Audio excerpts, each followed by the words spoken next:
of vision. Yes, the vision thing, just the ticket. Really useful, don't you think? Why on a clear day most politicians can see as far as, well, I know someone who can see almost as far as Battersea.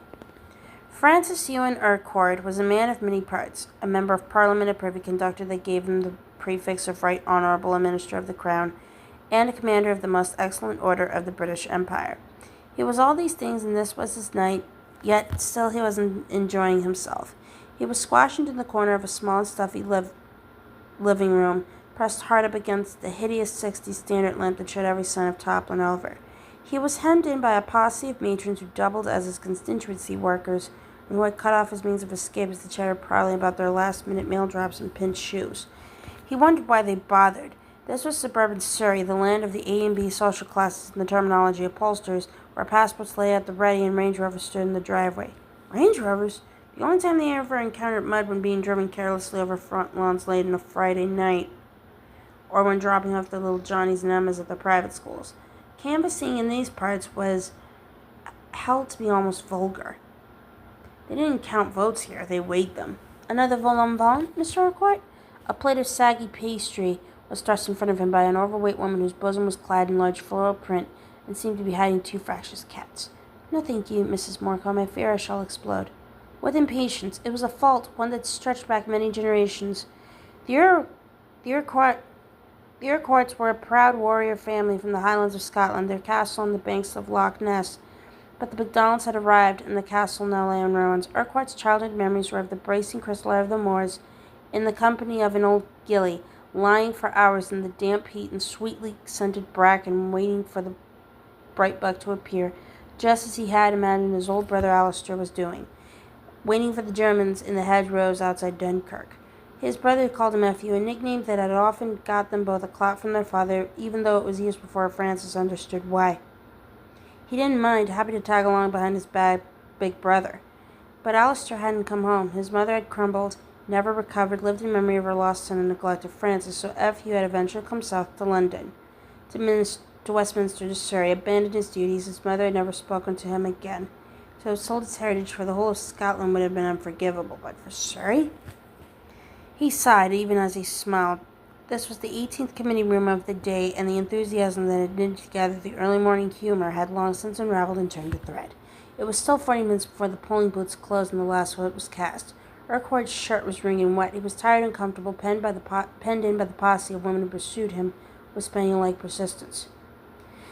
Yet still he kept his smile afloat, because his life was about to change whatever the result.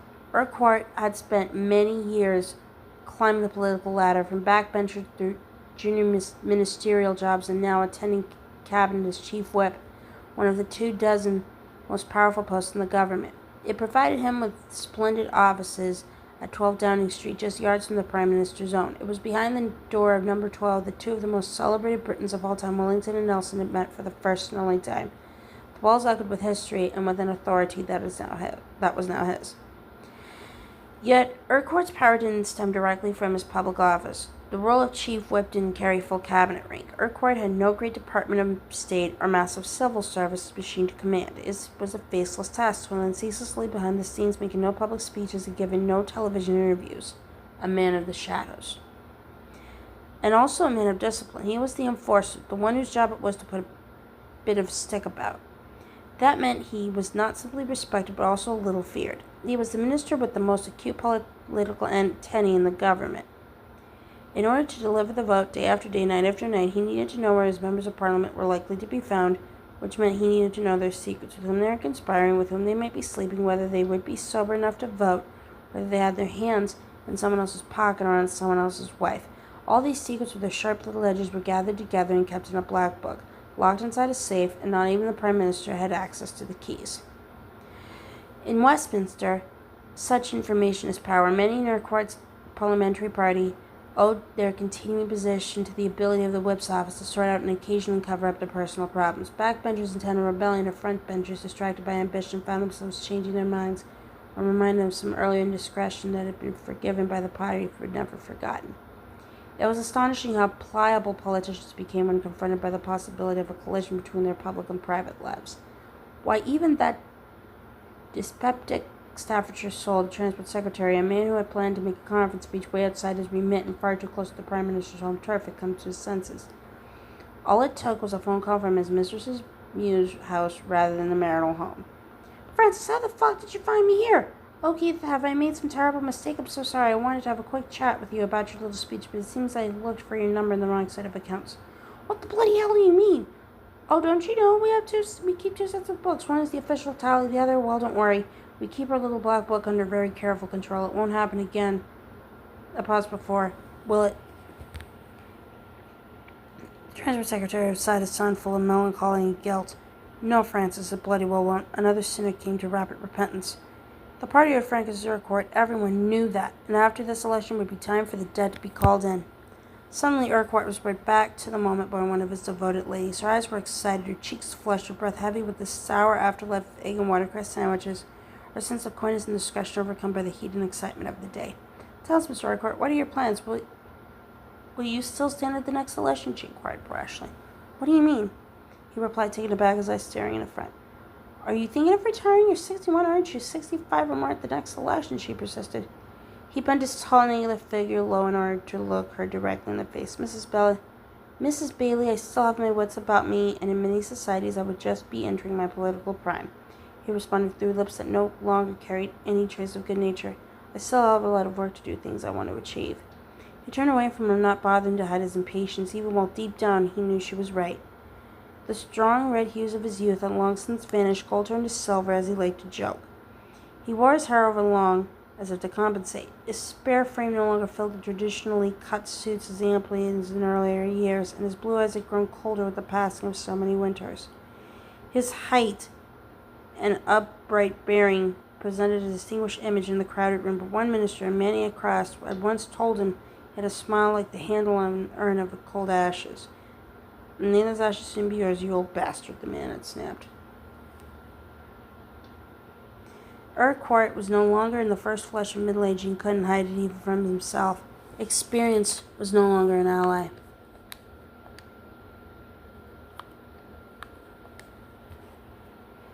How many years had he watched younger and less gifted men finding more rapid advancement? How many times he had dried their eyes, wiped their asses, buried their secrets deep from view in order to clear their way. Yes, they owed him!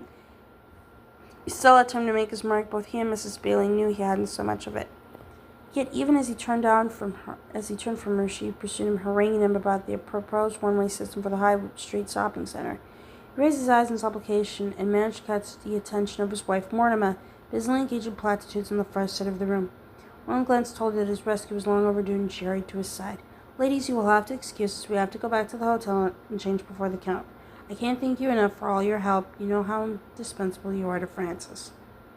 Urquhart even managed to smile for Mrs. Bailey. It was like a mayfly, so brief it almost died before it could be seen enough to repair relations. He made quickly at the door. He was saying goodbye to the hostess when he was waved to a halt by his election agent, who was busily scribbling down notes while talking into the telephone. Just getting the final canvas returns together, Francis, she explained. And there was me wondering why that hadn't been done an hour ago. Again, the faintest of amused expressions that died long before it reached the eyes.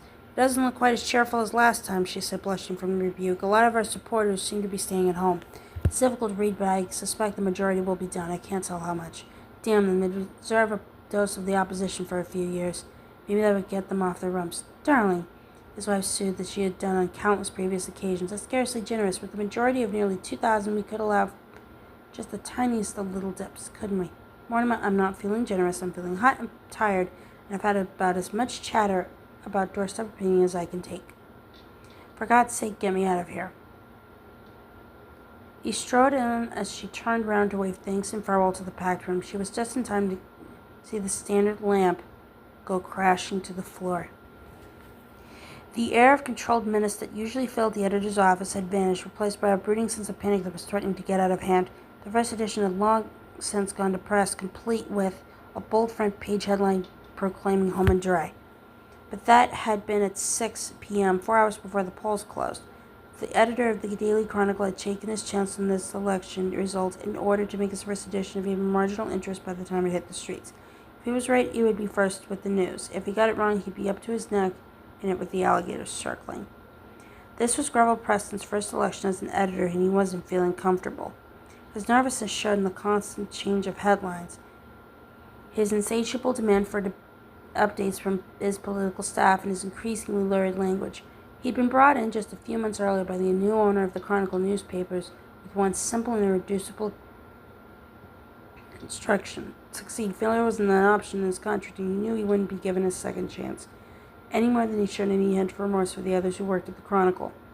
The demands of the accountants for instant financial gratification required ruthless pruning, and a large number of senior personnel had found themselves being rationalized and replaced by less experienced and considerably less expensive substitutes. It was great for the bottom line, but it kicked the crap out of morale. The purge left the remaining staff insecure, the loyal readers confused, and Preston with a perpetual sense of impending doom, a condition that his proprietor was determined to do nothing to dispel. Preston's strategy for increasing the circulation had taken the paper down market, but had yet to reap the promised harvest. He was a small man who had arrived at the paper with the air of a new Napoleon, but who had lost weight until he required braces to haul up his trousers and a tie of copper to keep open his eyes. The once smooth and dapper appearance had begun to be washed away by countless beads of preparation that collected on his brow and made his heavy-brimmed glasses slip down his nose. Fingers that had once drummed in thought now snapped in impatience. The carefully manufactured attempt at outward authority had been eaten away by this insecurity within, and he was no longer certain that he could rise to the occasion, any occasion, even had stopped screwing his secretary. Now he turned away from the bank of flickering television monitors and piled against one wall of his office to face the member of staff who had been giving him such a hard time. "How the hell do you know what's going wrong?" he shouted. Maddie Storm refused to flinch. At 28, she was the youngest recruit to the paper's political staff, replacing one of the senior correspondents who had fallen foul of the accountants for his habit of conducting interviews over extended lunches at the Savoy. Yet, despite her relative youth and recent arrival, Maddie had a confidence about her judgment that inadequate men mistook for stubbornness. She was used to being shouted at, and no stranger at yelling back. Anyway, she was as tall as Preston, almost as beautiful as she was often equipped at his expense. What did it matter if he had spent most of this time staring at her breasts?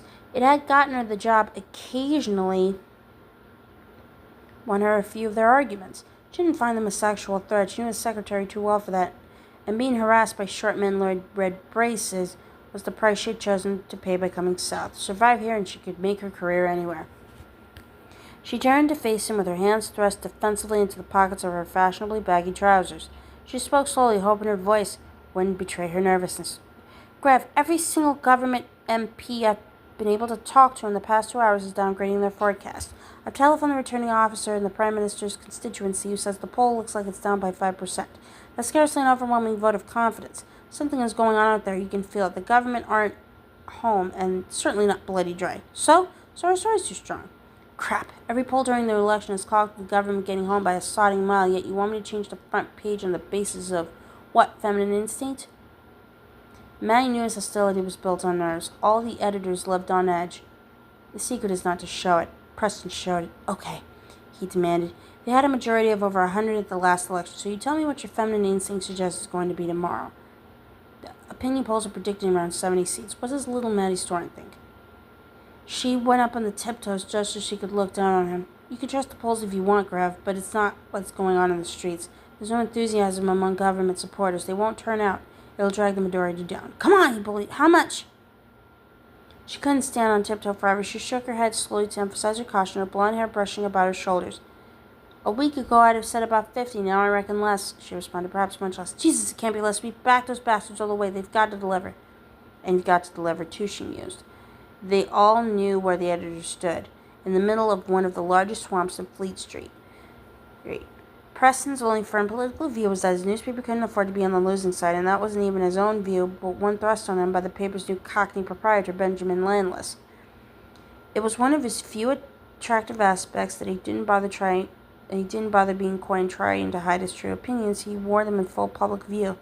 As he constantly reminded his already insecure staff, thanks to the government's competition policy, it was easier to buy 10 new editors than one new newspaper. So we don't piss off the government by supporting the other fucking side. Landless had been good at his word. He had delivered his growing army of newspapers into the government camp, and all he expected in return was for the government to deliver the proper election result. It wasn't reasonable, of course, but Landless had never found being reasonable helped get the best out of his employees. Preston had gone over to stare at the bank of television screens, hoping for better news. Maddie tried again. She sat herself in the corner of the editor's vast desk, obliterating the pile of opinion polls on which he so blindly relied and marshaled a case. Look, Ralph, put it in perspective. When Margaret Thatcher at last ran out of handbag time and was forced to retire, they were desperate for a change of style. They wanted a new fashion, something less abrasive, less domineering. They'd had enough of trial by ordeal and being shown up by a bloody woman. You, of all people, should understand that, she thought. So in their wisdom, they chose Coleridge for no better reason than he was confident on TV, smooth with little old ladies and likely to be uncontroversial. She shrugged her shoulders dismissively. But they've lost their cutting edges, ripe splitting politics, and there's no energy or enthusiasm left. He's campaigned with as much vigor as a Sunday school teacher. Another 7 days of listening to him mouthing platitudes, and I think even his wife would have voted for the other lot. Anything for a change. Preston turned from the television screens and was stroking his chin. At last he seemed to be paying attention. For the 10th time that evening, Mattie wondered if he used liqueur to keep his carefully coiffed hair so immaculate. She suspected a bald patch was developing, and she was certain he used eyebrow tweezers. He returned to the church. Okay, let's dispense with the mysticism and stick to heart numbers, shall we? What's the majority going to be? Are they going to be back in or not? It would be a rash man who said they wouldn't, she replied. And I had no goddamn intention of being rash, Mattie. Any sort of majority will be good enough for me. Hell, in the circumstances, it would be quite an achievement. Historic, in fact. 4th Street win's never been done before, so the front page stays. Preston quickly brought his instructions to an end by pouring out a glass of champagne from a bottle that was standing on his bookcase. He didn't offer her any. He started traveling through papers of dismissal, but Mattie was not to be so easily put off. Her grandfather had been a modern Viking who, in the stormy early months of 1941, had sailed across the North Sea in a waterlogged fishing boat to escape Nazi-occupied Norway and join the RAF. Mattie had inherited from him not only her natural Scandinavian looks, but also a stubbornness of spirit that didn't always commend itself to inadequate men. But what the fuck?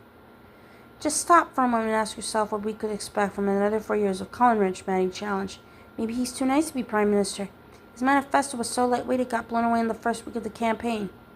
He's developed no new ideas. His only plan is to cross his fingers and hope that neither the Russians or the trade unions will break wind too loudly. Is that what you think the country really wants? Daintily put as always, Mattie, he taunted, patronizing once more. But you're wrong. The punters want consolidation, not upheaval.